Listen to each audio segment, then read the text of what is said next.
Shalom. Hallelujah. भाई बहनों, मैं तुमको प्रभु यीशु मसीह का नाम से मैं स्वागत करता हूँ।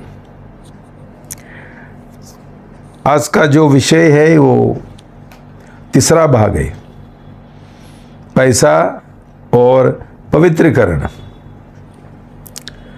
परमेश्वर को कितना देना है, 10% और 100%। ये हम प्रभु का वचन के अनुसार हम सीखेंगे, मनन करेंगे।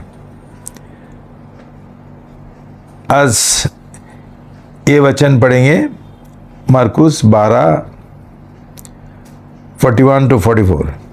प्रभु का वचन निकालेंगे, मार्कुस पढ़ेंगे 12 और पढ़ेंगे 41 से 44 तक।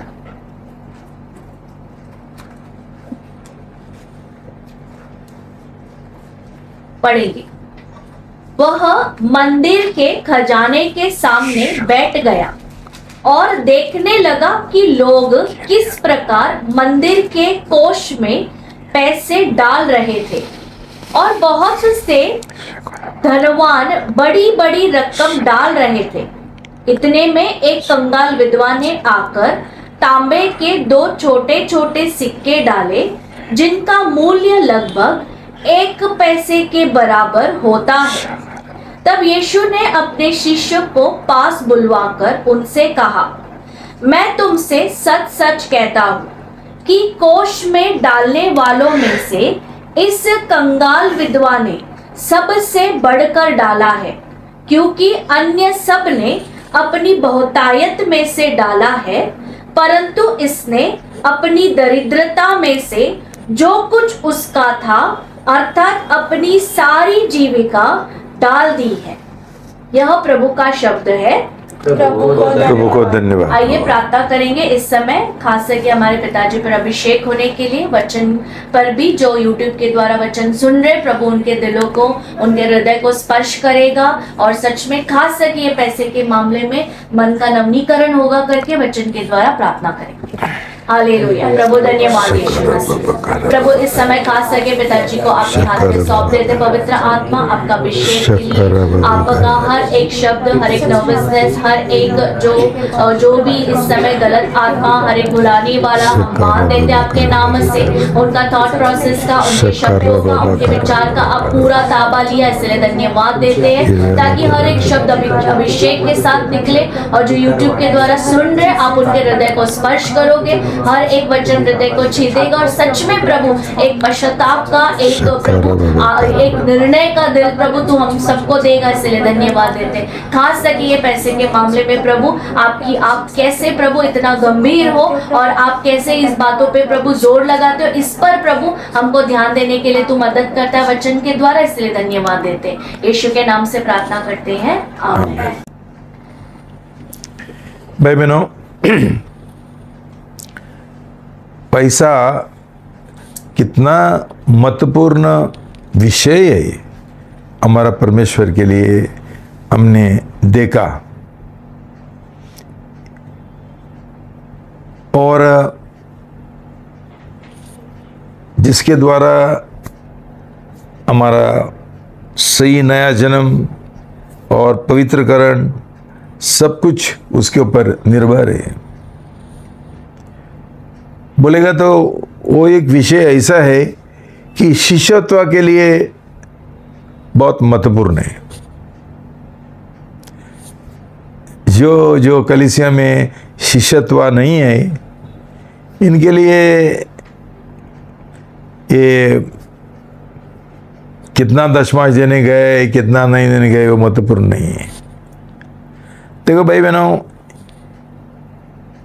हम कभी ऐसा नहीं सोचना है कि दशमांश सिर्फ पैसा इकट्ठा करने के लिए, नहीं। ये दशमांश के द्वारा हमारा आत्मिक जीवन, हमारा पवित्रकरण का जीवन आगे बढ़ना है, सही शिष्य बनने के लिए, प्रभु का दुल्हन बनने के लिए। तो इसका मतलब है कि पैसा एक हमारा परीक्षा है। हम पैसा के साथ कैसा व्यवहार करते हैं, हम उसको एक मेमन का टेस्ट मामन का एक परीक्षा जैसा समझना चाहिए। पैसा का मामला में हम पास हो जाएंगे, हम बोल सकते हैं हम हमारा आत्मिक जीवन में पास हो गया। लेकिन आज बहुत लोग कलीसिया में सिर्फ पैसा इकट्ठा करने का एक मन लेकर दशमांश की ओर प्रचार करते हैं और सिखाते हैं ताकि उनको और पैसा मिले। ये सही नजरिया नहीं है प्रभु का पैसा की ओर। दूसरी बात है कि हमने सीखा कि दो मालिक का हम सेवा नहीं कर सकते, परमेश्वर और मैमन। देखो भाई बहनों, हमारा रिश्ता प्रभु यीशु के साथ एक शादी का रिश्ता होना चाहिए। ये प्रभु का वचन स्पष्ट बोलता है, और प्रभु को दूल्हा बोलता है और हम दुल्हन हैं। और आप जानते हैं शादी दो बीवियों से नहीं कर सकते और दो पतियों के साथ भी नहीं कर सकते। एक पति एक पत्नी। अभी तो हमारा देश में ऐसा कानून आने वाला है जिसको बोलता है यूसीसी, यूनिफॉर्म सिविल कोड, जिसके द्वारा मोदी सरकार ये सब जो 4 बीवियों के साथ शादी कर सकता है मुसलमान लोग, ये पूरा निकालने वाले। अभी एक ही बीवी एक ही पति है। तो भाई बहनों, इसके द्वारा हम समझना चाहिए कि हम सिर्फ प्रभु यीशु के साथ हमारा शादी कर सकते हैं। हमारा शादी का करार सिर्फ प्रभु यीशु के साथ, और उसके ऊपर हमारा नया जन्म निर्भर है। तो जब भी बहुत सारा लोग ऐसा ही ऊपरी तौर से बपतिस्मा लेता है, एक मंत्र है ना, तो एक जादू है, नहीं भाई बहनों। हमारा निर्णय साफ साफ होना चाहिए कि हमारा 100% समर्पण, शादी का समर्पण प्रभु यीशु के साथ है और पैसा की ओर नहीं है। तो जब भी हम प्रभु का भी समझो 20% और 80% पैसा के पीछे जाएंगे, इसको प्रभु का शीश नहीं बन सकते, बोल सकते, और हम प्रभु का दूल्हा भी नहीं बन सकते, और प्रभु हमारा दूल्हा नहीं हो सकते। ये इतनी महत्वपूर्ण बात है कि बहुत लोग अभी तक समझा नहीं, इसलिए हमारा मसीहत बहुत बेकार हो गए है। भाई बहनों,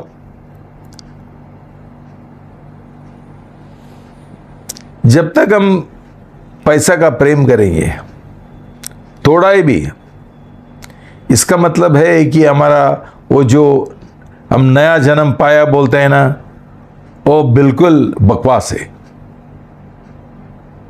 झूठा है। क्यों? हमारा रिश्ता प्रभु यीशु के साथ, शादी का रिश्ता 100% होना चाहिए। उसमें पैसा का कोई जगह नहीं है।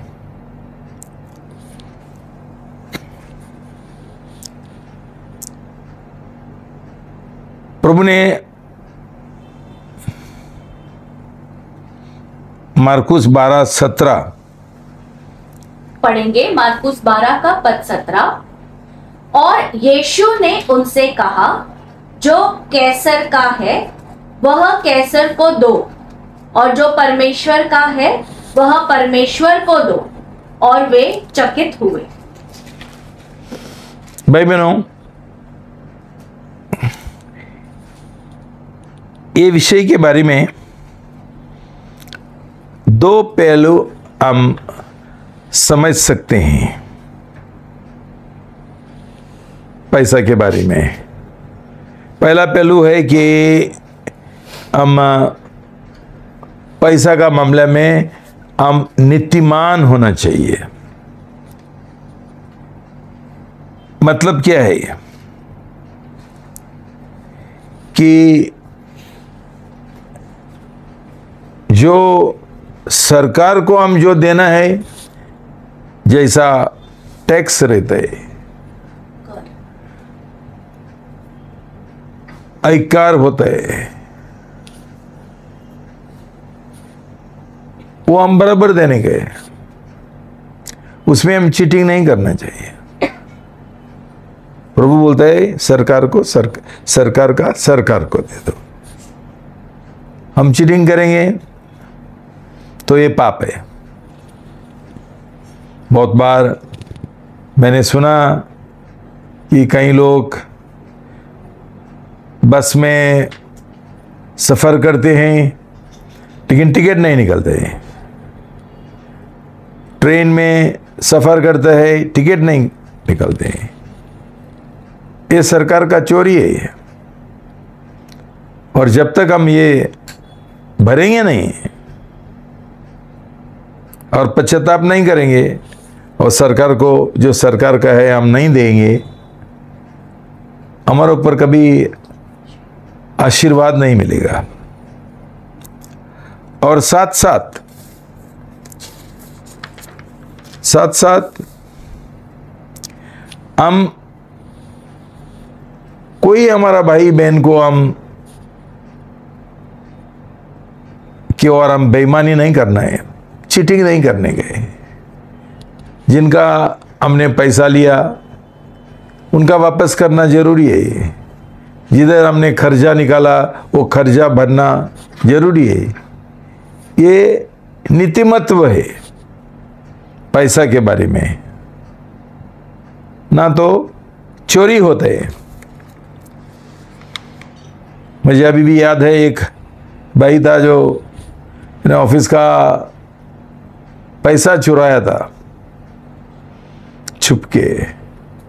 जैसा मुझे मालूम पड़ा मैंने ये भाई को बोला तूने पैसा चुराया क्या? उसने साफ मना किया। लेकिन जैसा उसको मालूम पड़ा कि अभी पास्टर जानता है मेरे बारे में, वो कलीसिया छोड़ के गया और अभी और कोई कलीसिया ने उसको पास्टर बनाया। भाई बहना ऐसा चल रहे। क्यों? सही कलीसिया और नकली कलीसिया, झूठे कलीसिया है अभी। और उसके लिए हमारा भाई बहनों का नया जन्म भी नहीं होता है और उनका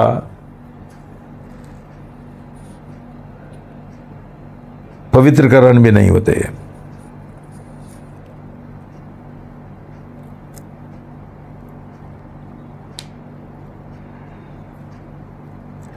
भाई बहनों, हमारे पास एक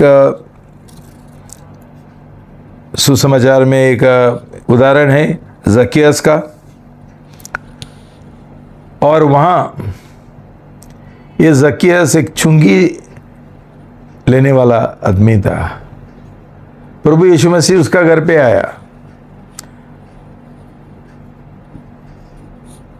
और जैसा वो प्रभु उसका घर पे आया, उसने पश्चाताप किया और प्रभु को बोला, मैंने जो चोरी किया दे पैसा के बारे में, उसका मैं 4 गुना वापस देगा, 4 गुना। तो भाई बहनों, जब भी हम चोरी करते हैं वापस देना करना जरूरी है ताकि हमको नीतिमत्व का दान मिले, उदार का दान मिले। और प्रभु यीशु मसीह ने वही बोला आज ये घर में उधार आ गया। कभी उधार आ गया? जब भी जकियस ने पैसा लौटाया। तो भाई बहनों, हम कभी समझना नहीं चाहिए कि प्रभु हमको कभी आशीर्वाद देगा जब भी हमने चोरी किया और चोरी का माल और चोरी का पैसा हमने वापस किया ही नहीं। कभी कभी मैंने देखा लोग उनका दरवाजा पर लिखते हैं गॉड ब्लेस माय हाउस, लेकिन घर के अंदर चोरी का माल है और चोरी का पैसा है। परमेश्वर हमारा जो घर है उसके ऊपर आशीर्वाद कैसा देगा, और जो घर में रहते हैं उनको आशीर्वाद कैसा मिलेगा, ये हम समझना चाहिए। बहुत बार ये आदत हो गया लोगों से पैसा लेने का और वापस नहीं देने का, आदत बन गया, और इसके द्वारा हमारा जीवन में एक श्राप है। श्राप वो घर के ऊपर, जो घर में रहता है उनके ऊपर, और उनका पूरा परिवार के ऊपर, बच्चों के ऊपर।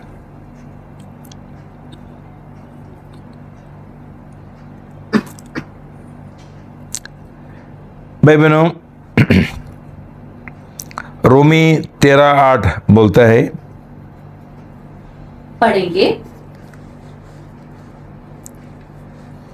परस्परिक प्रेम के अतिरिक्त अन्य किसी विषय में किसी के कर्जदार न बन, आगे, क्योंकि जो पड़ोसी से प्रेम करता है उसने नियम शास्त्र को पूर्ण किया है। भाई बहनों, प्रभु का वचन बोलता है हम किसी का एक कर्जदार नहीं होना चाहिए। मतलब हम कर्जा लिया लेकिन वो कर्जा हमने लौटाया नहीं, हमने वो चुकाया नहीं।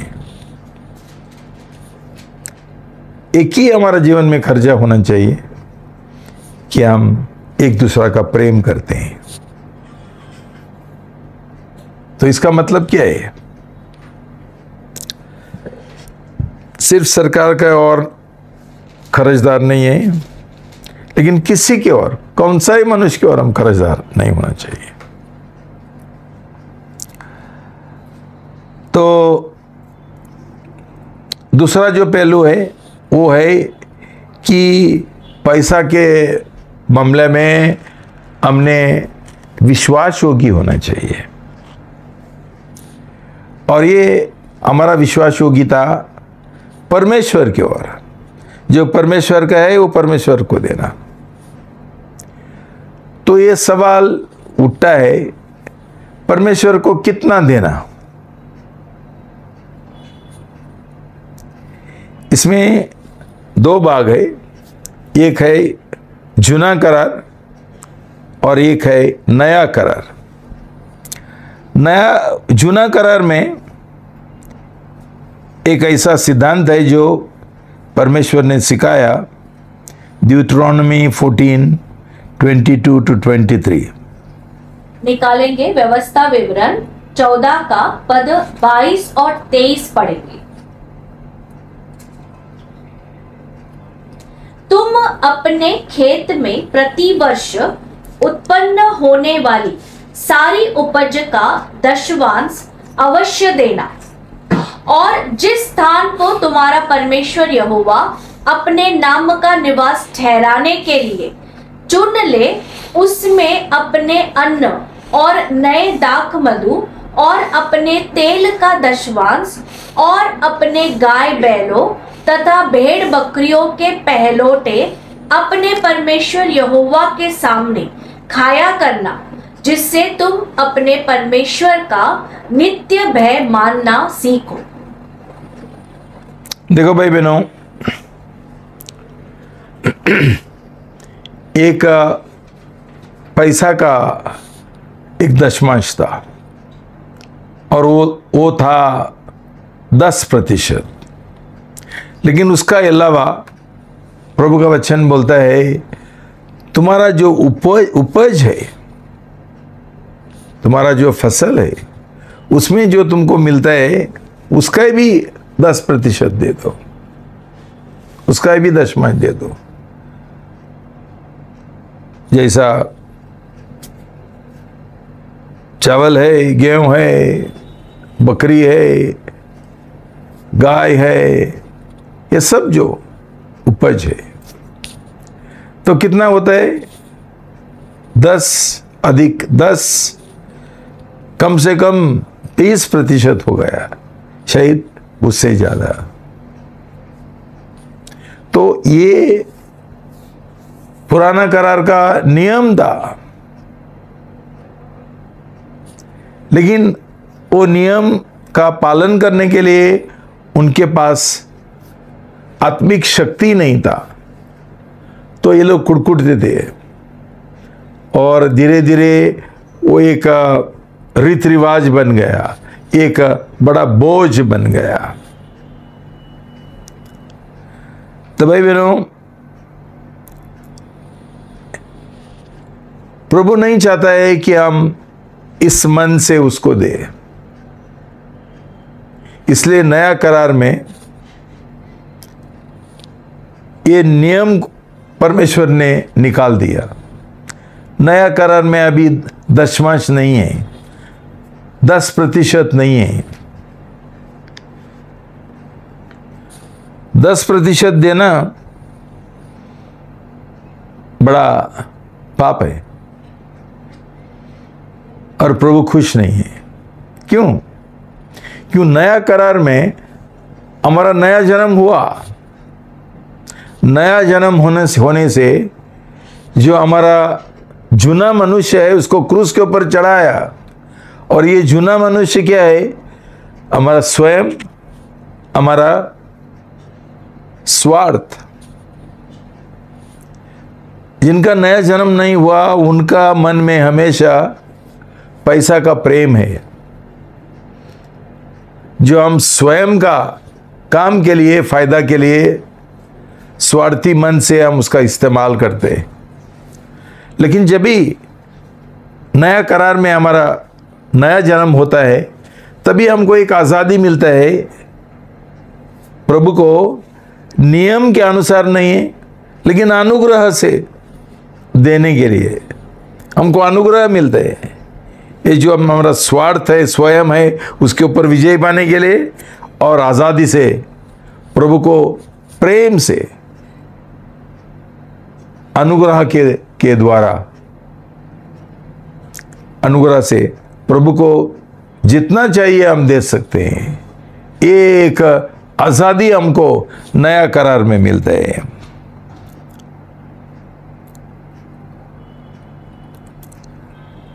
अभी तो नया करार में हम कितना देने गए?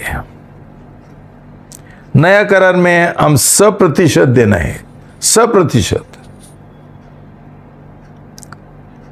लोग क्यों 10% देता है, दशमांश क्यों देता है?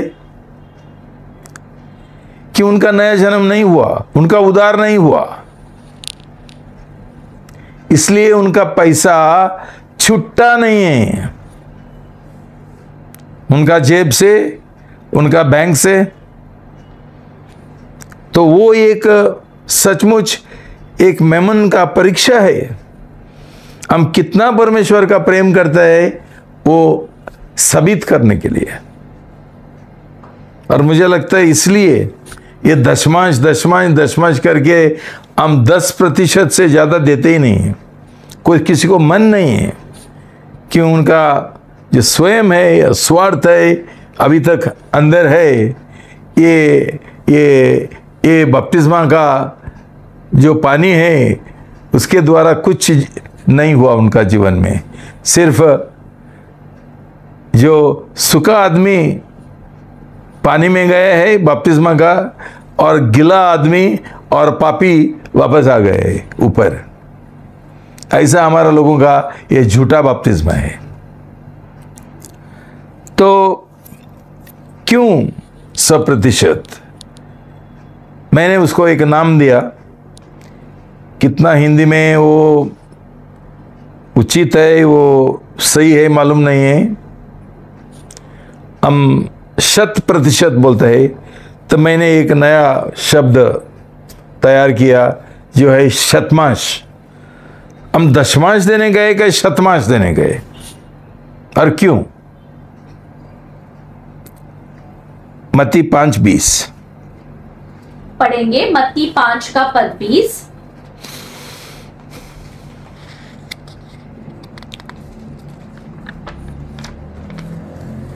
क्योंकि मैं तुमसे कहता हूं कि जब तक तुम्हारी नीतिमत्वता शास्त्रियों और फरीसियों की नीतिमत्वता से बढ़कर न हो तो तुम परमेश्वर के राज्य में कभी प्रवेश न कर पाओगे।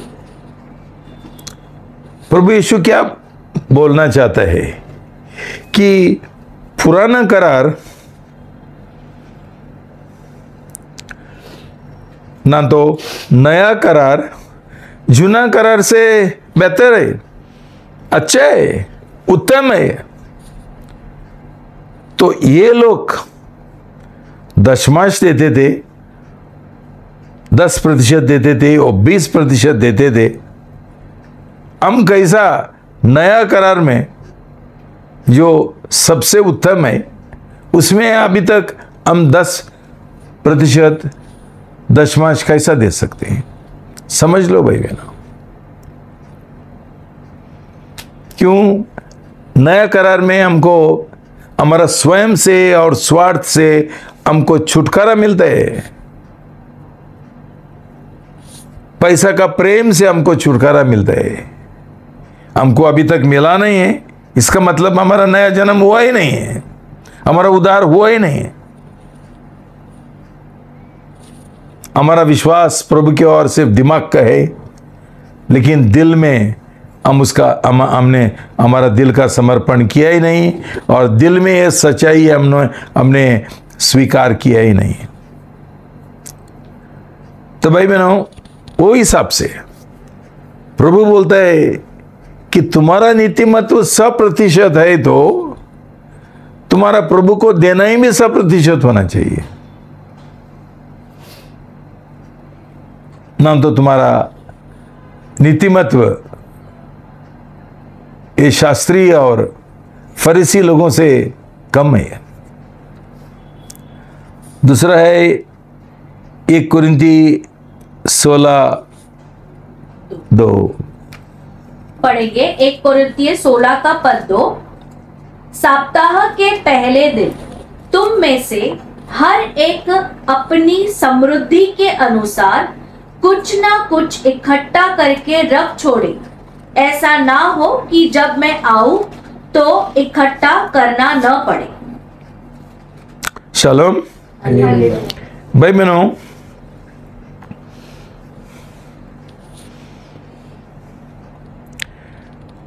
जब भी हम काम करते हैं हम बहुत अपेक्षा करते हैं तरक्की का। हमारा पगार बढ़ना है, नहीं बढ़ेगा तो हमको बहुत चोट लगता है, हम दुखित होता है। क्यों? सब लोगों का पगार बढ़ाया, मेरा नहीं बढ़ाया, मुझे एक इंक्रीमेंट नहीं मिला, तरक्की नहीं मिला। भाई बहनों, जब भी हमको इंक्रीमेंट मिलता है, हमको तरक्की मिलता है, हमारा प्रोस्पेरिटी होता है, समृद्धि होता है, तो वही हिसाब से हमारा जो प्रभु को देता है, परमेश्वर देता है, उसमें क्यों बढ़ोतरी नहीं है? उसमें क्यों वृद्धि नहीं है? हम कभी ऐसा नहीं सोचते। ये हमारा जो 10% जो शुरू हुआ था वो सालों से वही चलते है और हम खुश है। प्रभु का वचन बोलता है जैसा तो तेरा समृद्धि होता है, तरक्की होता है, वैसा तेरा दशमांश भी बढ़ना चाहिए ना। तो वो एक दूसरा सिद्धांत है हमारा देने का, ताकि हम प्रभु को देने में हम चोरी ना करें। तीसरा 2 कुरिन्थी 6 से 11। ये प्रभु का वचन 2 कोरिन्थी 9 और पढ़ेंगे पद 6 से लेके 11। अब मैं यह कहता हूं कि जो थोड़ा बोएगा वह थोड़ा ही काटेगा, और जो अधिक बोएगा वो अधिक काटेगा। प्रत्येक जन जैसे उसने अपने मन में निश्चित किया है वैसे ही करे, ना कुड़कुड़ कर और ना दबाव से, क्योंकि परमेश्वर हर्ष से देने वालों से प्रेम करता है। और परमेश्वर सब प्रकार का अनुग्रह तुम्हें बहुतायत से दे सकता है। भाई बहनों, वो एक महत्वपूर्ण सिद्धांत है। जैसा हम बोएंगे वैसा हम काटेंगे। जब भी हम कोई इन्वेस्टमेंट करते हैं, निवेश करते हैं, जितना हम निवेश करेंगे उसके अनुसार हमको उसका रिटर्न्स मिलता है, डिविडेंड मिलता है, मुनाफा मिलता है। तो इस बात में वैसा ही है, किसी को हम जबरदस्ती नहीं करता है तो इतना पैसा निवेश करो, जितना तू करेगा तेरा मन से, तेरा मर्जी के अनुसार उतना ही तुझे रिटर्न मिलेगा, मुनाफा मिलेगा। तो भाई बहनों, जब भी हम परमेश्वर के साथ हम कंजूसी करेंगे उतना ही हमको कंजूसी वापस मिलेगा, और हम सोचेंगे हमको क्यों आशीर्वाद नहीं मिलता है। जितने तूने बोया उसके हिसाब से ही तुझे आशीर्वाद मिला है। भाई बहनों, हम 5 रुपया बोएंगे, हमको कुछ एक बड़ा वॉशिंग मशीन नहीं मिलते है, उसके अनुसार हमको पैसा भरना पड़ता है। उसके बाद पद 7, प्रत्येक जन जैसा उसने अपने मन में निश्चित किया है वैसा ही करे, ना कुड़कुड़ कर और ना दबाव से, क्योंकि परमेश्वर हर्ष से देने वाले से प्रेम करता है। देखो भाई बहनों, प्रभु का सिद्धांत ये है, जो आप देना चाहता है आप थाई करो, कुड़कुड़ना नहीं है, उल्टा पूरा आनंदित मन से और दिल से हम देना है। यूनानी भाषा में वहां जो शब्द है उसका इंग्लिश में हिलेरियस बोलते हैं। हिलेरियस मतलब हंस हंस के, हर्ष के साथ, आनंद के साथ। प्रभु को ऐसा मन चाहिए, ऐसा रवैया चाहिए। आगे पद 8, और परमेश्वर सब प्रकार का अनुग्रह तुम्हें बहुतायत से दे सकता है, जिससे कि तुम सदैव सब बातों में परिपूर्ण रहो और हर भले कार्य करने के लिए तुम्हारे पास भरपूरी से हो। भाई बहनों, ये एक परमेश्वर का गारंटी है। जैसे हमारा प्रधानमंत्री इन दिनों में गारंटी देते हैं, प्रभु का गारंटी कितना महान है। वो क्या बोलता है? वो बोलता है तुम्हारा जैसा तुम परमेश्वर को देंगे तभी परमेश्वर तुमको अनुग्रह देगा, भरपूरी से अनुग्रह देगा, जब भी हम सही मन से, सही दिल से हम बोएंगे। और क्या है,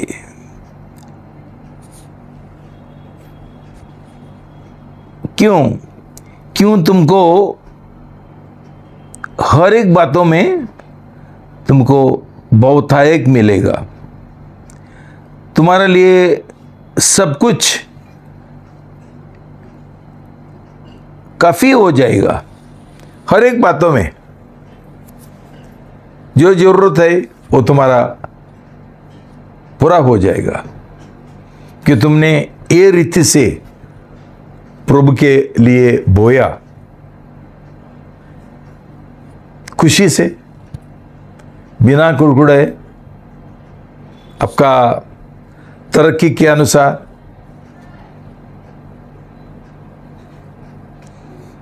आगे बढ़ो। पद 9, जैसे लिखा है, उसने चारों ओर बिखेरा, उसने दरिद्रों को दिया, उसकी नीतिमत्वता सदा बनी रहती है।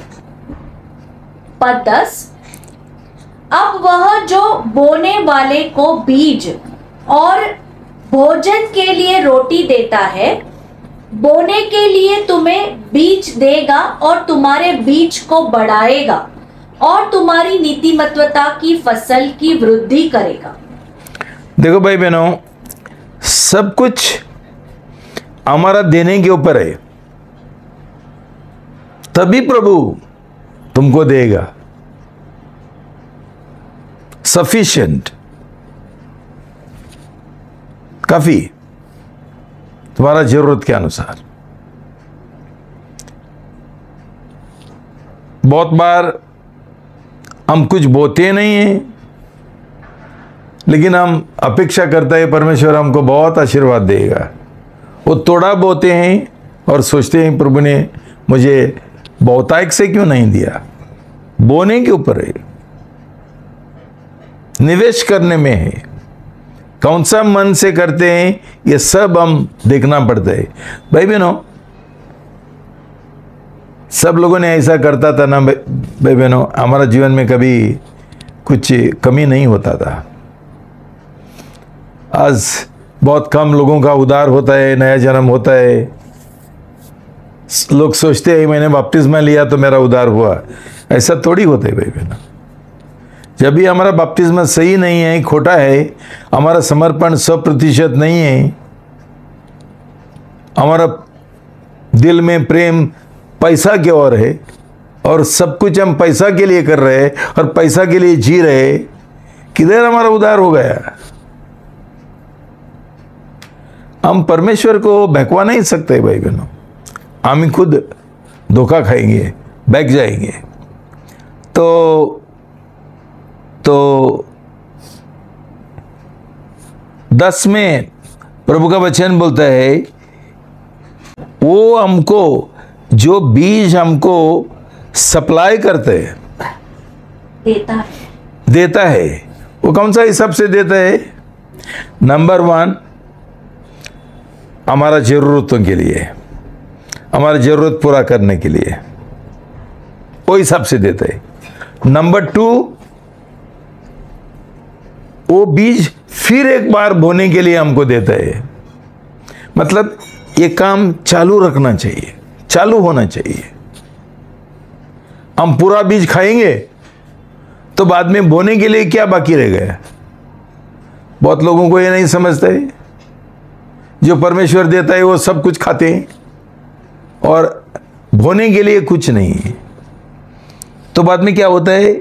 इसमें हमारा नुकसान होता है कि उसके बाद परमेश्वर हमको कोई बीज नहीं दे सकता है कि हमने सब बीज खा लिया।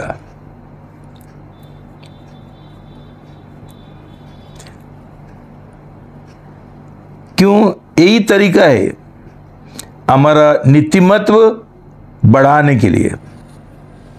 तो इसमें हमारा पवित्रकरण का भी नुकसान होता है, वो भी बंद होता है। क्यों? हम लोग कितना लालची है पैसा का कि सब पैसा हम हमारे लिए खर्च करते हैं। और बोलते हैं परमेश्वर को ये पैसा का क्या जरूरी है। क्यों? ये लोग उसका उद्देश्य और उसका जो सिद्धांत है वो नहीं समझते हैं। आगे पद 11, तुम सब प्रत्येक बात में धनी किए जाओगे कि उधार बनो, जिससे हमारे द्वारा परमेश्वर का धन्यवाद हो। भाई बहनों, यहाँ एक गारंटी है कि परमेश्वर का वचन बोलता है कि हम धनी बन जाएंगे ऐसा करते हुए, और हम बहुत उदार मन से और जनरस उदारता से हमको मिल जाएगा, और उसके द्वारा परमेश्वर को महिमा मिलेगा, परमेश्वर को धन्यवाद मिलेगा। देखो भाई बहनों, हमारा देने में हमको भी फायदा होता है, परमेश्वर को भी महिमा होता है, और दूसरे लोगों का भी भलाई होता है। लेकिन हम गलत मन से देंगे, सही मन से नहीं, तो किसी का ही फायदा नहीं होता है। तो भाई बहनों, लूका 6:38 पढ़ेंगे। लूका 6:38।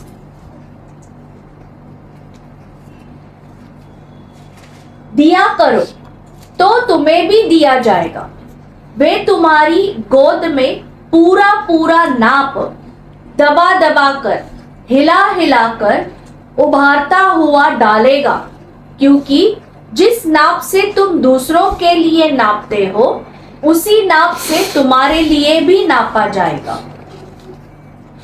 देखो भाई बहनों, हमारा परमेश्वर बहुतायक का परमेश्वर है। वो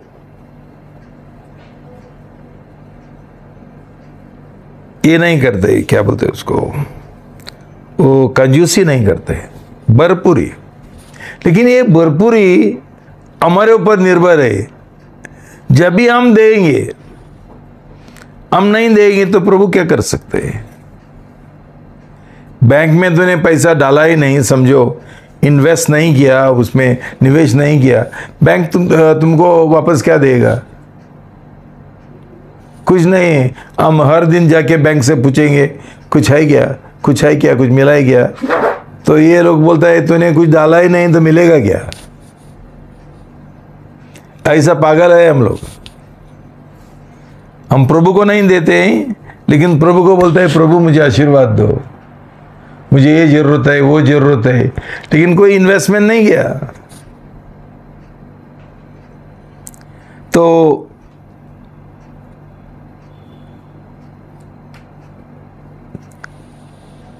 लेकिन हम ये मन से नहीं करना है। प्रभु हमारा दिल जांचता है, हम क्यों देना है, क्यों देना है। हमारा एक गाना है जो बोलता है कुछ मिले और ना मिले प्रभु का महिमा हो। प्रभु बोलता है कि हम मिलने के लिए नहीं डालना है, नहीं देना है, हम इसलिए देना है क्यों परमेश्वर ने हमारा इतना प्रेम किया, 100% प्रेम किया, और वो 100% का योग्य है, इसलिए हम उसको देते हैं, ताकि उसको महिमा मिले, ताकि उसका हमारा जीवन में पहला स्थान मिले। तो हमारा इरादा सही होना चाहिए, मिलने के लिए नहीं, वापस हमको कितना प्रभु देगा ये हमारा मन में नहीं होना चाहिए। हम देना चाहिए, और कितना देना, कभी देना, वो देना वो नहीं देना, ये परमेश्वर का मर्जी है, उसका इच्छा है। हम उसका सिर्फ स्तुति करते हैं, धन्यवाद देते हैं। भाई बहनों, परमेश्वर हमारा मन देखता है, हमारा स्वार्थी मन नहीं होना चाहिए। देने का समय मैंने ज़्यादा दिया तो मैं अपेक्षा करता हूं कि प्रभु भी ज़्यादा देगा, नहीं, ये गलत है। हम मिलने के लिए नहीं देते हैं, हम इसलिए देते हैं क्यों वो योग्य है। और और हम क्यों 100% देने गए, हम पढ़ेंगे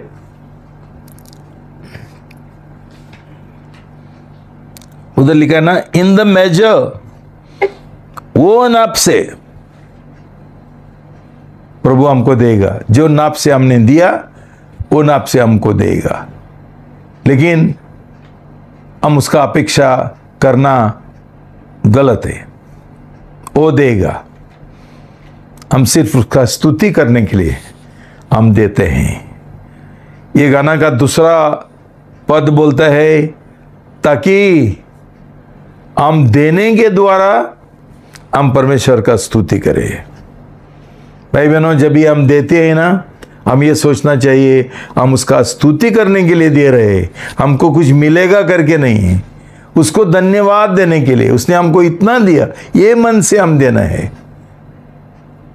कितना देगा, कैसा देगा, कभी देगा, ये उसका फिक्र है। ओके, यूहन्ना 7:10 पढ़ेंगे। यूहन्ना 17 का पद 10। और सब कुछ जो मेरा है वह तेरा है, और जो तेरा है वह मेरा है, और इनमें मेरी महिमा प्रकट हुई है। 1 कुरिन्ती 10:26 पढ़ेंगे। 1 कुरिन्ती 10 का पद 26। क्योंकि पृथ्वी और जो कुछ उसमें है सब प्रभु का है। तो हमारा क्या है? हमारा कुछ नहीं है, सब प्रभु का है। जो मेरे पास पैसा है वो भी प्रभु का है। हमको क्या हक है बोलने के लिए जो बैंक में मेरा पैसा है वो मेरा है, और जो जैसा मुझे चाहिए मैं उसका इस्तेमाल करेगा।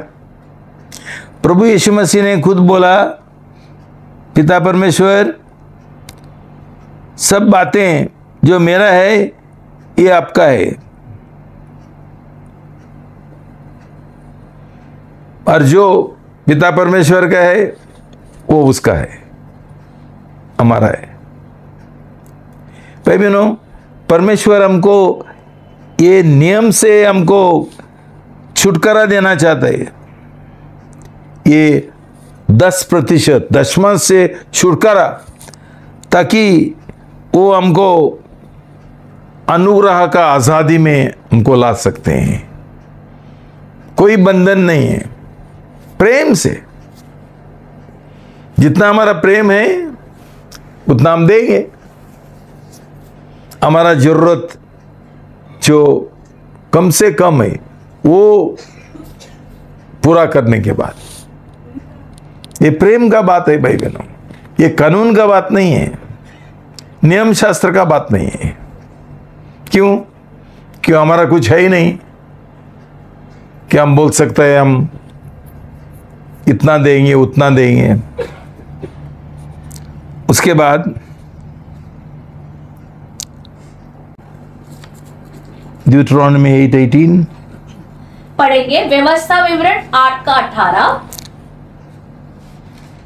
परंतु तू अपने परमेश्वर यहोवा को स्मरण रखना, क्योंकि वही तुझको संपत्ति प्राप्त करने का सामर्थ देता है कि वह अपनी उस करार को पूरी करे जिसकी शपथ उसने तेरे पूर्वजों से खाई थी, जैसे आज प्रकट है। भाई बहनों, जो पैसा हमारे पास है, जो हमने कमाया है, जो इकट्ठा किया है, वो हमने कैसा किया? परमेश्वर का शक्ति से। परमेश्वर हमको शक्ति नहीं देता था, हमारा सेहत अच्छा नहीं था, ठीक नहीं था, हम कैसा काम पर जाएंगे? हम घर पे सोएंगे बिस्तर के ऊपर, क्यों? हम बीमार है। तो हम समझते हैं क्या इसमें परमेश्वर का हाथ कितना है? वो हमको शक्ति नहीं देगा, हम कुछ नहीं कर सकते। तो वो हिसाब से 100% जो हमको मिलता है वो परमेश्वर का दया से, अनुग्रह से, शक्ति से हमको मिलता है। और वो हिसाब से हमने परमेश्वर को देने गए। कभी हम लोगों ने घमंडी नहीं बनना है, गर्व नहीं होना चाहिए, और हमारे पास पैसा है करके हम डींग नहीं मारना चाहिए, और ये भी सोचना नहीं चाहिए कि हमने थोड़ा प्रभु को दिया और दूसरा जो है मैं मेरा हिसाब से मैं उसका इस्तेमाल करेगा मजा करने के लिए।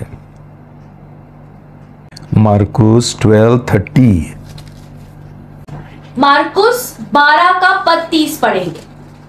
और तू प्रभु अपने परमेश्वर से अपने पूर्ण हृदय और अपने पूर्ण प्राण और अपनी पूर्ण बुद्धि और अपनी पूर्ण शक्ति से प्रेम करना।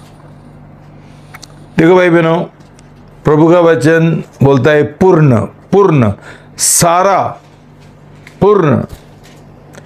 तो बाकी क्या रह गया? पूर्ण और सारा का मतलब है 100%, और बाकी क्या है? क्या बाकी रह गया? तो जब भी परमेश्वर ने हमारा 100% प्रेम किया तो हम उसका कितना प्रेम करेंगे? उससे कम का? सारा दिल से, सारा मन से, सारा प्राण से, सारा शक्ति से। ये ध्यान में रखना है भाई बहनों। क्यों? जो हमारा है वो हमारा नहीं है, वो सब कुछ परमेश्वर का है।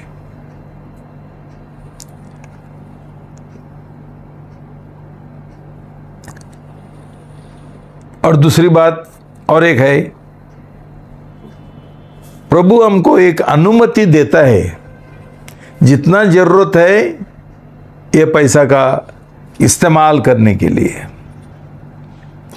फालतू इस्तेमाल नहीं करने के लिए। तो इसका मतलब क्या है? हमारा और परमेश्वर का जॉइंट अकाउंट है। जॉइंट अकाउंट के लिए 2 जन का सिग्नेचर लगते हैं। हम कैसा ये कर सकते हैं, निर्णय ले सकते हैं कि मैं ये पैसा का ऐसा करूंगा, वैसा करूंगा, वैसा करूंगा? परमिशन लिया है क्या? प्रभु का अनुमति लिया है क्या कि मैं एक घर लेगा, मैं एक जमीन लेगा, मैं वो इन्वेस्टमेंट करेगा, मैं टूर के लिए जाएगा, मैं मजा करने के लिए आया था? परमिशन लिया? जॉइंट अकाउंट है वो। भाई बहनों, ये हम समझना चाहिए, ये सच्चाई है।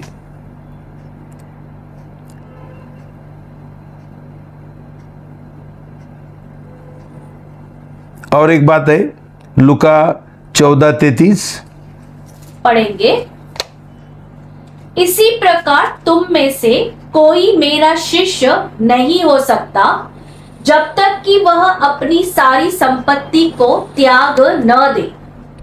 भाई बहनों, प्रभु का शिष्य बनने के लिए एक बहुत महत्वपूर्ण शर्त है। प्रभु ने हमको बोला कि जब तक हम हर एक चीज का त्याग नहीं देंगे, हम उसका शिष्य नहीं बन सकते, हम उसका पीछे नहीं जा सकते। सोचो भाई बहनों, ऐसा निर्णय हमने लिया है क्या? जब भी हमने बपतिस्मा लेने के लिए ये एक था ही क्या? हमको समझा है क्या? प्रभु का शिष्य बनना मतलब क्या है? सब कुछ छोड़ने गए। क्यों छोड़ने गए सब कुछ? क्यों? हमारा दूल्हा जो पति होने वाला है वो इतना धनी है, वो इतना अमीर है, इतना धनवान है कि हमारा पास जो है ना वो ये रैग्स है, रैग्स, चिंदी है। जो हम बोलते हैं मेरे पास पैसा है ना, ये चिंदी है। जब भी हमारा पति इतना ये है, अमीर है, हमको ये सब चीज का क्या जरूरी है? तो प्रभु बोलता है सब कुछ छोड़ दो, मेरे पास सब कुछ है। बहुत बार शादी के बाद पति बोलता है पत्नी को, तुझे काम करने का जरूरी नहीं है, तू घर पे बैठ, मैं तुझे खिलाऊंगा, सब कुछ तुझे मिलेगा। ऑफ कोर्स पत्नी लोग जिद्दी करते हैं, बोलते हैं मुझे भी काम करने गए। लेकिन प्रभु का ऐसा नहीं है। प्रभु बोलता है सब कुछ छोड़ दो, तुझे किसी चीज का जरूरी नहीं है। सो इतना जब भी प्रभु बोलता है, हमारा प्रेम उसके और हमारा दशमांश उसके ऊपर क्या होगा? 10%। ये सोच लो भाई बहनों। इसके वजह वो जो नबी है मलकाई 3:8-12, वो हम नहीं पढ़ेंगे, क्यों? सब प्रचारक यही सिखाते हैं। क्यों प्रभु उधर दशमांश नहीं देगा तो उन लोगों को वो चोर क्यों बोलते हैं? चोर बोलते। सही रीति से दशमांश नहीं देगा और शतमांश नहीं देगा, ये चोर बन जाता है। क्यों? सब कुछ परमेश्वर का है। हम जो परमेश्वर का है, शतमांश नहीं देने से हम प्रभु का चोरी करते हैं और बाद में हम बेशर्म हैं। हम जाते हैं परमेश्वर के पास और बोलते हैं मुझे ये दो, मुझे ये जरूरत है, वो जरूरत है, मुझे ये आशीष दो, वो आशीष दो। प्रभु कब से चोर लोगों को आशीर्वाद देते हैं? कब से? सोचा हम लोगों ने? जब भी हम दशमांश देने का बंद करता है कि प्रभु हमको चोर बोलता है, ये अच्छा लगता है। परमेश्वर चोर बोलता है हमको, ये ध्यान में रखो भाई बहनों। उसको फुल हक है, अधिकार है हमको चोर बोलने के लिए। जो लोग दशमांश नहीं देता है वो शतमांश नहीं देते है।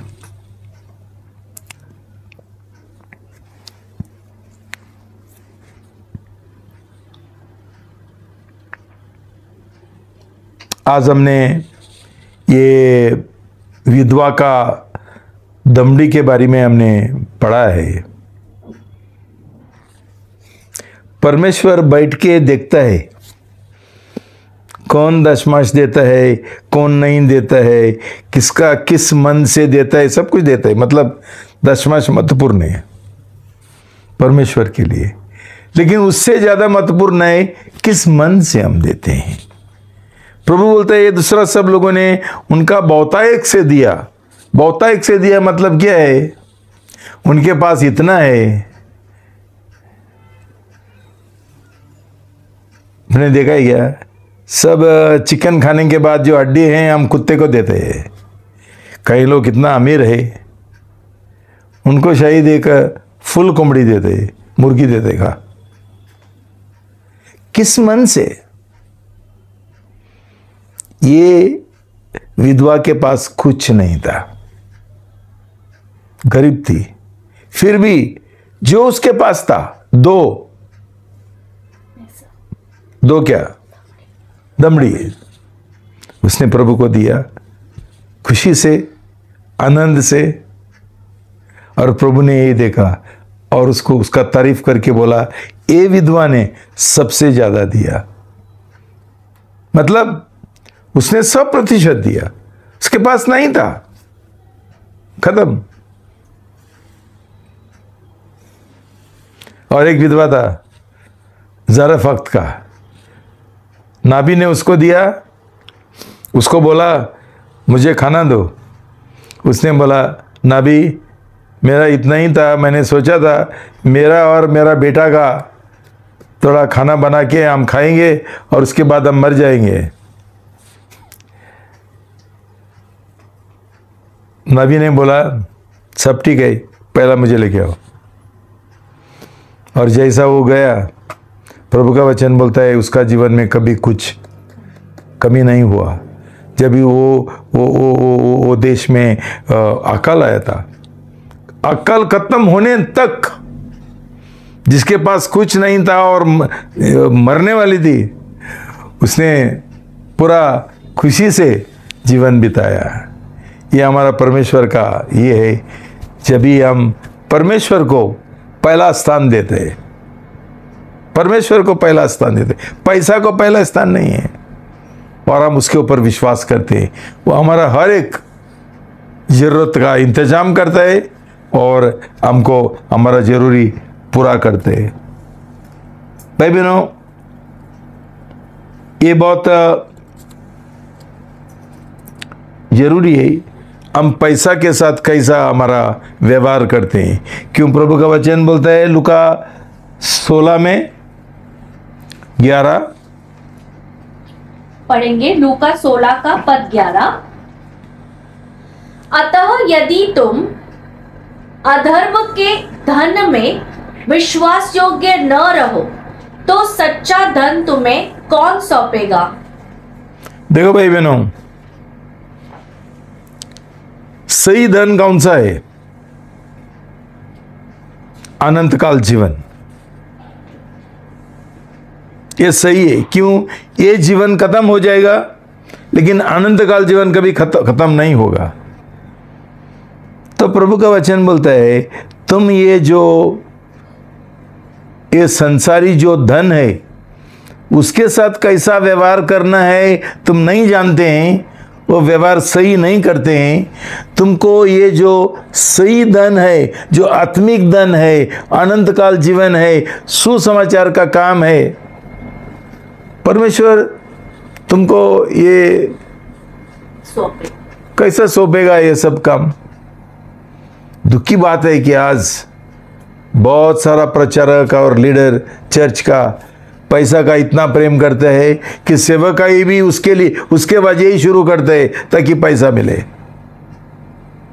ये लोगों को परमेश्वर ने चुना नहीं है, ये जबरदस्ती आया है, ये बिल्कुल अनफिट है,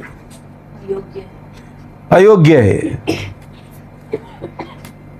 तो भाई बहनों, हम समझना चाहिए ये पैसा का मामले में हम कितना अनजान है और कितना हम पाप कर रहे हैं, और इसलिए हमारे ऊपर भी आशीर्वाद नहीं है और परमेश्वर का जो सुसमाचार काम है उसके ऊपर भी आशीर्वाद नहीं है। तो भाई बहनों, इस मामले में हमारा जीवन ठीक करना, सुधारना, पश्चाताप करना जरूरी है। क्यों? पैसा का जीवन हम सही रीति से जिएंगे, हम आत्मिक तौर से ही भी हम बढ़ेंगे और हमको आशीर्वाद मिलेगा। परमेश्वर का ही भी काम आगे बढ़ेगा, ना तो हम परमेश्वर का नाम भी बदनाम करेंगे। ऐसा ना हो। हम प्रभु को धन्यवाद देंगे और प्रार्थना करेंगे, प्रभु हमको सिखाओ कि हम पैसा को पहला स्थान नहीं दे सकते और पैसा का हम पूजा नहीं कर सकते हैं, उसको हमारा जीवन का भगवान नहीं बना सकते हैं। क्यों? हमारा एक ही मालिक है, हमारा एक ही परमेश्वर है, वो प्रभु यीशु मसीह है। और ये रीति से हम जिएंगे तो ज़रूर हम हर एक बातों में हमको आशीर्वाद मिलेगा, हमको बढ़ोतरी मिलेगा आत्मिक तौर से, और अनंत काल जीवन भी हमको मिलेगा। प्रभु तुमको आशीर्वाद दे। आमीन। प्रार्थना करेंगे। पिता परमेश्वर, यीशु का नाम से मैं आपको बहुत धन्यवाद देता हूँ। ये संदेश, ये आपका वचन प्रचार करने के लिए आपने मुझे अनुग्रह दिया, शक्ति दिया और अभिषेक दिया। ये कितना महत्वपूर्ण विषय है जिसके बारे में बहुतेक लोग अनजान है।